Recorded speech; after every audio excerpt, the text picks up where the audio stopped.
저는 오늘 읽은 이 본문의 말씀으로 어떻게 예수님의 도움을 받을 수 있나라는 제목으로 이번 주와 그리고 다음 주 말씀을 전하려고 합니다. 오늘 우리 읽은 본문에서 우리는 주 예수님께 필사적으로 도움을 요청해서 딸을 구해준 그 어머니를 만납니다. 예수님과 제자들은 지금 오늘 본문에 거기서라고 했는데 거기서는 이제 갈릴리입니다. 갈릴리에서 북서쪽으로 이제 나아가서 거긴 북서쪽이면은 두로와 시돈 지역입니다. 이쪽 지중해 지역, 두로와 시돈 지역으로 갔습니다. 이름이 누군지 알 수 없는 이 가나안 여인은 예수님께서 거기 계시다는 말을 듣고 예수님을 만나기 위해서 미친 듯이 군중을 뚫고 나가 외쳤습니다. 22절 말씀에 주 다윗의 조선이여 나를 불쌍히 여기소서 내 딸이 흉악하게 귀신 들렸나이다. 저보다 더 큰 소리로 그 군중들이 있었으니까 또 바깥이니까 얼마나 시끄러웠겠어요. 자기 목소리를 들리기 위해서 아마 소리를 고래고래 질렀을 것입니다.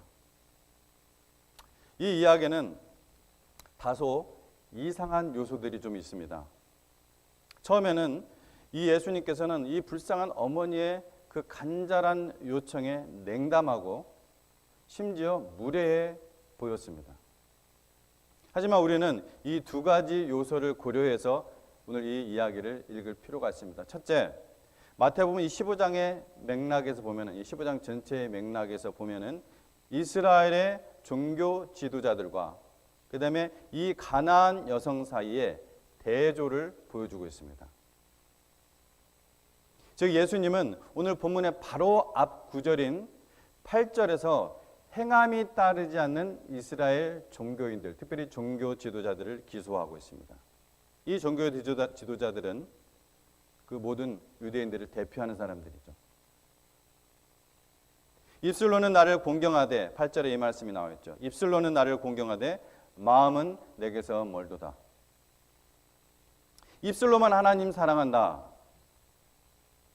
나중에 어떻게 될까요? 입술만 구원받을 수 있을까요? 입술만 뜯어가지고? 좀 불가능하겠죠. 갈라디아서 6장 7절 8절 말씀에 스스로 속이지 말라. 하나님은 업신여김을 받지 아니하시나니 사람이 무엇으로 심든지 그대로 거두리라. 자기의 육체를 위하여 심는 자는 육체로부터 썩어질 것을 거두고 성령을 위하여 심는 자는 성령으로부터 영생을 거두리라. 갈라디아서 6장 7절 8절 말씀입니다. 6, 7, 8입니다. 그러나 이 이방 여인은 어떻게 했는가? 자신의 문제를 가지고 간절한 마음으로 예수님께 직접 그 몸으로 나아가서 그녀의 딸을 치료할 수 있었습니다. 주님께서 입술로만이 아니라 간절한 마음으로 그 자리에 나온 이 이방 여인에게 자비를 베푸셨다는 말씀입니다. 그렇다면 우리의 배경이나 상황이나 문제가 무엇이든지 간에 우리 모두에게 희망이 있다는 것입니다. 자, 고려해야 할 요소 첫 번째를 말씀드렸고 두 번째 요소가 무엇이냐? 예수님은 사람의 속마음을 알까요, 모를까요? 모든 사람의 속마음을 훤히 알고 계십니다. 예수님은 바리새인들과 서기관들이 입술로는 즉 내가복음으로는 훌륭한 종교적 태도를 취하고 있었지만 그들의 마음은 하나님으로부터 멀리 떨어져 있다는 것을 훤히 알고 계셨습니다. 그래서 예수님은 모든 사람의 마음을 그 사람보다 더 잘 아십니다. 아멘. 그래서 우리는 예수님이 바로 성령님께서 이 여인을 자신에게 믿음으로 이끌고 계신다는 것을 알까요, 모를까요? 아세요. 예수님은 알고 계십니다. 바로 성령님께서 이 여인을 자신에게 이끌고 오고 계신다는 것을 알고 계셨다는 거예요. 우리가 이 요소를 알아야 돼요. 그래서 우리는 이 두 가지 요소를 이해하면서 이 이야기에 접근할 필요가 있다는 것입니다. 즉, 처음 예수님의 그 침묵과 그에 따른 이 무례하게 보이는 반응은 그녀를 더욱 깊은 신앙으로 이끌기 위한 것이었다. 그리고 입술로만 하나님을 경외하는 그 유대인들과 신앙이 거의 없는 지금 제자들에게 이 이방 여인의 믿음을 보여주기 위해서 고안된 것이다. 마태복음에서 예수님께서 누군가를 위대한 신앙으로 찬양한 것은 이번이 두 번째입니다. 첫 번째는 8장에 나옵니다. 백부장. 그리고 이 경우가 두 번째예요. 두 경우 모두 유대인이 아니라 이스라엘 사람이 아니라 이방 사람이었습니다. 일부러 이렇게 극명하게 대조적으로 보여주고 있습니다. 이 이야기는 누구나 예수님께 나아올 수 있고 믿음을 통해 예수님의 도움을 받을 수 있다는 것을 말해주고 있습니다. 주 예수님의 도움을 받으려면은 내 문제들이 나를 예수님께 이끌도록 해야 됩니다. 뭐라고요? 주 예수님의 도움을 받으려면 내 그 문제들이 나를 예수님께 이끌도록 해야 된다는 거예요. 그러기 위해서 먼저 우리는 다음 사실들을 이해해야 됩니다. 첫 번째, 문제들은 우리를 하나님께 인도하는 기회이다. 찬스다. 예수님께 가져오기에 너무 크거나 혹은 너무 작은 문제는 없습니다. 우리는 이 여성이 딸의 문제를 해결하기 위해서 당연히 그녀가 알고 있는 모든 방법을 시도했을 것이라는 것을 추측할 수가 있습니다. 그 소녀는 잔인한 악마에 사로잡혀 있었다고 성경은 말씀을 하고 있습니다. 우리는 그녀가 몇 살이었는지 어떻게 이런 상태가 되는지 알지 못합니다. 단지 이교도의 여성이기 때문에 이 불쌍한 어머니는 처음에 다른 우상들에게 희망을 두고 그녀의 딸을 데리고 가서 많은 노력들을 기울였을 것입니다. 치유하기 위해서. 아마도 그녀는 딸에게 다양한 약을 주거나 혹은 악마를 쫓아내기 위해 행하는 여러 가지 밀교의식을 행했던 그 이교도 사제에게 갔을 것입니다. 하지만 오늘 본문 말씀처럼 아무 효과도 없었으니까 예수님께 나온 거죠. 물론 모든 문제가 악마의 기원은 아닙니다. 어떤 사람들은 그러하지만 많은 사람들은 다른 원인들을 가지고 있습니다. 그리고 우리 세상에는 주님에 대한 의존과는 별개로 작용하는 것처럼 보이는 많은 치료법들이 존재합니다. 심리치료, 전문가 상담 이런 것들이 효과가 있기도 하지만 하나님의 말씀에서 분명하게 드러나듯이 그 모든 것들이 주 예수님에 대한 의존을 더욱 심화시키지 않는다면 여러분 모두 그것이 사실은 영혼의 빛을 볼 때 헛된 것이고 일시적인 효과일 뿐입니다. 여러분이 스스로 해결할 수 있다고 생각하는 문제든 아니면 인간의 도움을 받을 수 없는 문제든 그것을 예수님께 가지고 나아가십시오. 이것을 내가 충분히 해결할 수 있다 생각하더라도 예수님께 갖고 나아가십시오. 그렇지 못하 할지라도 이거는 도저히 사람이 해결할 수 없는 문제다. 예수님께 가지고 나아가십시오. 그 문제가 나를 하나님께 인도하는 기회로 삼으시기 바랍니다. 때때로 우리의 문제는 창피합니다. 이 여인의 입장이 되어 보십시오. 이 어머니의 사랑스러운 딸은 잔인한 악마에게 사로잡혔습니다. 얼마나 당황스러운 문제입니까? 왜 내 딸은 다른 아이들처럼 그냥 평범한 병에 걸리지 않았나? 다른 엄마들은 이 어린 소녀의 문제가 바로 그 엄마의 잘못이라고 험담했을지도 모릅니다. 어쩌면 그녀는 이방의 밀교에 빠져들었을 수도 있습니다. 그 여인은 그것이 정상적인 아동기 질환이 아니라는 것을 알았습니다. 참으로 창피하고 인간의 도움을 넘어서는 문제였습니다. 때때로 사람은 문제가 정말 나쁘거나 창피하면은 그것을 감추고 자기 힘으로 해결하라는 그러한 경향이 있습니다. 아마도 우리는 부정할 것입니다. No, 내가 이것을 알아서 하고 있습니다. 마음만 먹으면은 언제든지 해결할 수 있습니다. 그런데 주님께 간절히 나아가는 행동은 전혀 없어요. 제가 말하는 포인트는 그겁니다. 그게 바로 심각한 문제라는 겁니다. 우리의 문제는 우리가 예수님께 나아가는 것을 막는 것이 아니라 오히려 우리를 그 분께로, 그 예수님께로 이끌어야 합니다. 사실 예수님은 내가 예수님께 문제를 가지고 가기 전에 다 알고 계십니다. 주님은 결코 우리 일에 처음 알았다는 듯이 놀라지 않으십니다. 하지만 질문은 이것입니다. 당신은 그것을 은폐하거나 인간의 치료법에 의존하여 고치려고 할 것인가? 아니면 유일한 소망이신 예수님께 그 문제를 가지고 달려갈 것입니까? 예수님이 진정한 치료자이심을 믿는 사람은 의사와 간호사도 약물도 하나님께서 사용하시고 주관하시도록 맡기고 기도하는 사람입니다. 두 번째, 예수님께 오려면은 두 번째 우리 이해해야 될 거 얘기하는 거예요. 예수님께 오려면은 극복해야 될 장애물이 있습니다. 장애물 경기예요, 사실은. 인생 경기입니다. 때로는 문화적 차이나 인종이라는 장애물을 극복할 필요가 있습니다. 이 어머니는 이방인이었습니다. 가나안 여인.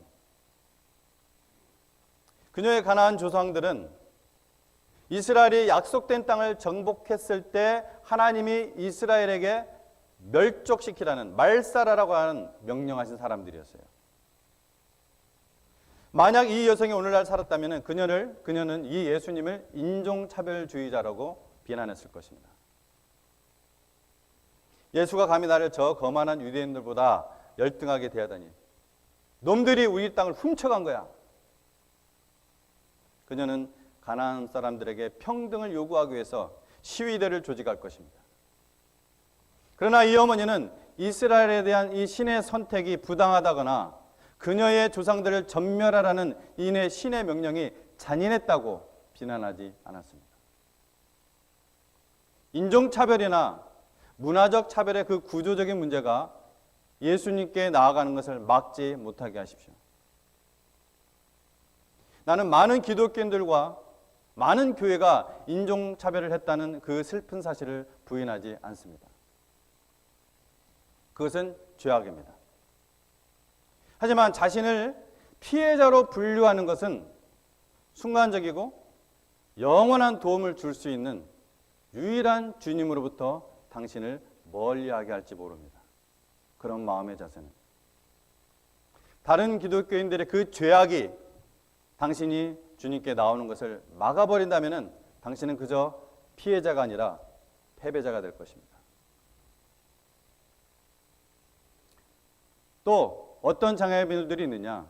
때로는 이 무관심하거나 배려심이 없는 기독교인들의 장애를 극복해야 됩니다. 무관심하거나 배려심이 없는 기독교인들의 장애를 극복해야 된다. 제자들은 이 여자의 그 끈질기고 그 시끄러운 외침에 화가 났어요. 23절에서 제자들이 소리를 지르오니 라고 말한 이 그리스어는, 그 원어는 까마귀의 그 깍깍거리는 그 울음소리에 사용되었던 단어입니다. 시끄러워 죽겠다는 거예요. 분명히 이 제자들의 관심은 이 불쌍한 엄마나 이 불쌍한 소녀에 있었던 것이 아니라 그들은 그저 시끄러운 그 소리가 멈추기를 원했습니다. 교회는 주님의 백성으로서 도움을 받기 오는 사람들을 친절과 연민으로 대할 필요가 있습니다. 하지만 그럼에도 불구하고 만약 교회에서 차별이나 멸시를 받는 그러한 느낌이 있을지라도 그것이 여러분이 예수님을 찾는 것을 막지 못하게 하십시오. 오늘 이 이방 여인이 그것을 극복하고 나왔기 때문에 도저히 해결할 수 없었던 이 해결을 받을 수 있었던 것입니다. 주님께 필사적으로 나오지 않고 자신을 어떤 피해자 프레임 속에 집어넣어버리면 당신은 패배자가 될 것입니다. 난 교회 안 나와도 내가 알아서 주님께 나아가서 이 문제를 해결할 수 있어요. 그럴 수도 있죠. 그럴 때도 있습니다. 하지만 주님의 한 몸, 그게 교회 아닙니까? 주님의 몸으로서 헌신하지 않은 상태에서의 그 해결은 얼마 가지 않습니다. 거기는 하나님의 뜻이 있습니다. 내가 이 반석 위에 내 교회를 세우리니 이렇게 말씀했는데 예수님이 직접 하신 말씀이죠. 아니요, 난 혼자서 할래요. 교회의 그 머리 대신 예수님의 말씀에 여러분 온전히 순종할 때 비로소 참된 샬롬이 따라옵니다. 여러분 샬롬이 뭡니까? 우리는 평강이란 단어는 두 번째나 세 번째 뜻이라고 했죠. 첫 번째 뜻은 뭐예요? 하나님과의 의로운 관계입니다. 그게 샬롬의 본래 뜻이에요. 의에 따른 평강입니다. 하나님의 포커스는 거기에 있어요. 하나님과의 관계. 문제 해결 자체가 아니라. 성경은 사람을 하나님의 형상, 곧 우리의 형상을 따라 우리의 모양대로 사람을 지었다고 하시죠. 여러 번 제가 말씀드리는 것입니다. 하나님도 우리로, 즉 삼위로, 아버지, 아들 하나님, 성령 하나님, 그 삼위로 존재하시는 분, 우리로 존재하시는 분이에요. 구원은 나를 그리스도 안에서 새롭게 창조해서 그 하나님의 형상이 회복이 일어나는 그 과정이 포함되는 것입니다. 하나님께서 지으신 그 사람의 본질과 목적에서 떠나면은 결국에는 하나님의 형상이 아닌 다른 형상이 됩니다. 여러분 이걸 잊지 마십시오. 자, 세 번째 장애물이 뭐냐? 이게 아주 치명적이죠. 때로는 이 예수님의 침묵하거나 무관심해 보이는 장애물을 극복해야 됩니다. 누가요? 예수님. 예수님이 침묵하거나 무관심해 보이는 이 장애물을 극복해야 합니다. 이 여인이 예수님께서 그녀나 그녀의 문제에 대해 관심이 없다고 결론 짓는 것은 쉬웠을 것입니다. 그녀는 분명히 예수님께 그녀의 필요가 무엇인지 알리기 위해서 필사적이었어요. 하지만 23절 보면 예수는 그녀에게 한마디도 말씀하지 않았다고 기록을 하고 있습니다. 주님께 당신의 마음을 쏟아 부었을 때 그렇게 느낀 적이 있나요? 마치 벽에 대고 얘기하는 것 같은 느낌, 허공에 대고 얘기하는 것 같은 그런 느낌. 문제 때문에 커스터머 서비스에 전화를 걸었을 때 자동 음성으로 나오는 그 소리 같죠. Your call is important to us.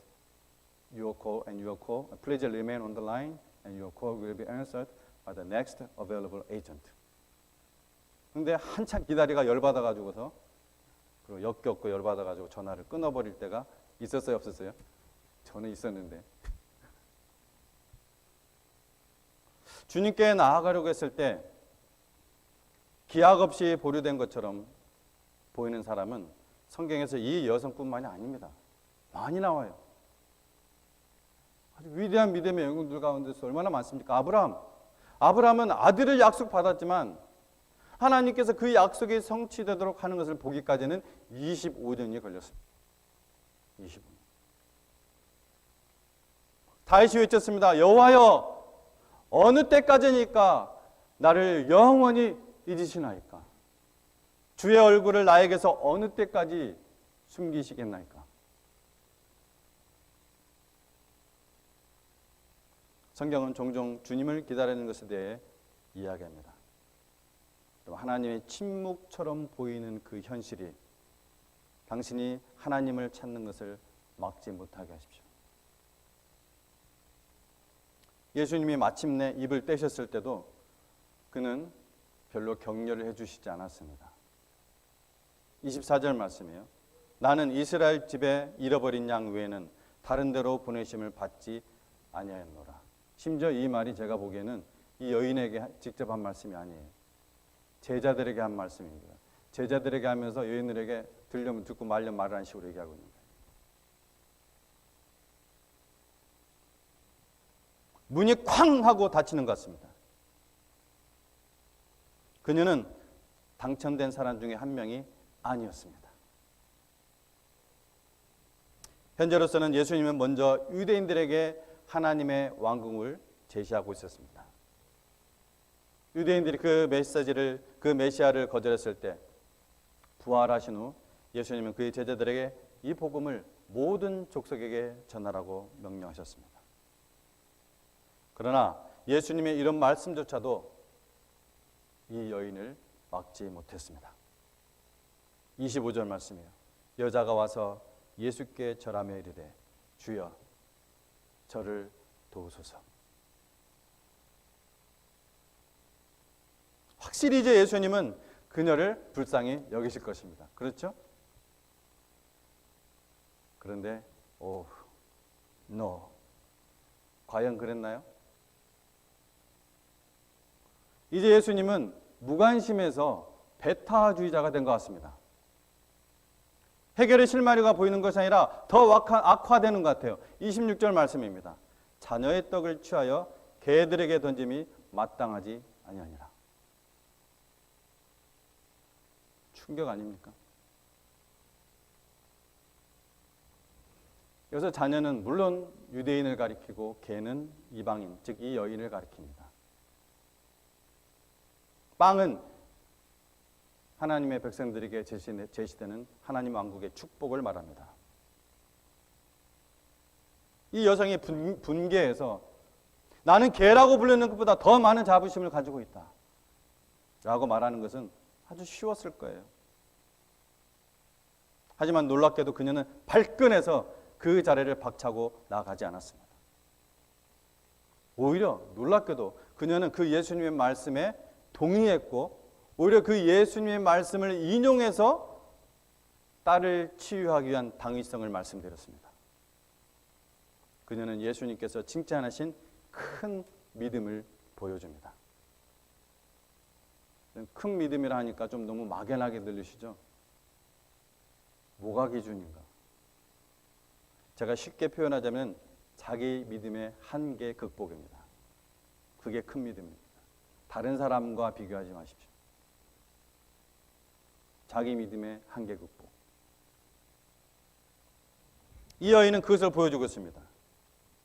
그 결과 이 문제 해결과 함께 무엇보다도 중요한 이 주님이 어떤 분이신지 체험으로 알게 되었습니다. 주님이 이런 분이구나. 주님이 이런 분이구나. 여러분, 인생은 크고 작은 문제의 연속입니다. 살아있는 동안 사라지지 않습니다. 그 문제를 하나님께 더욱 가까이 나아가는 기회로 삼으시기 바랍니다. 여러분, 그것이 참된 지혜입니다. 예수님께 나아가려고 할 때 여러분 장애물들이 분명히 있습니다. 예수님은 현재 당신의 그 믿음의 한계를 뛰어넘기 원하십니다. 오늘 말씀을 은혜로 받으셔서 문제 해결과 함께 주님과 친밀한 관계로 동행하시는 여러분의 삶이 되시기를 주의 이름으로 축복합니다. 함께 기도하겠습니다.